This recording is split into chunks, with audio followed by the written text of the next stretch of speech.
తిరుమల శ్రీవారి భక్తుడు హైదరాబాద్కు చెందిన కొండా విజయ్ కుమార్ తిరుమలలో సందడి చేశారు. ఉదయం వీఐపీ బ్రేక్ సమయంలో దాదాపు 10 కిలోల బరువైన బంగారు ఆభరణాలు ధరించి ఆయన స్వామివారిని దర్శించుకున్నారు.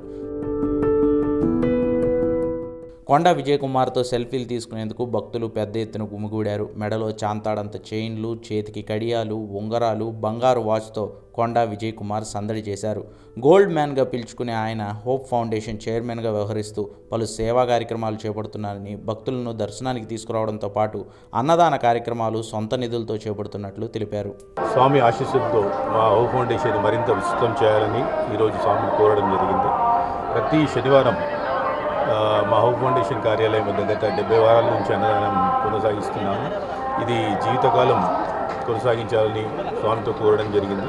స్వామివారి ఆశీస్సుల నుండి మరిన్ని ఇప్పటికీ నెలకి ప్రతి నెల 5 రోజులు కంప్లీట్ భోజన ఏర్పాట్లు బయట అన్నదాన కార్యక్రమం, అన్న వితరణ కార్యక్రమం చేపడుతున్నాము.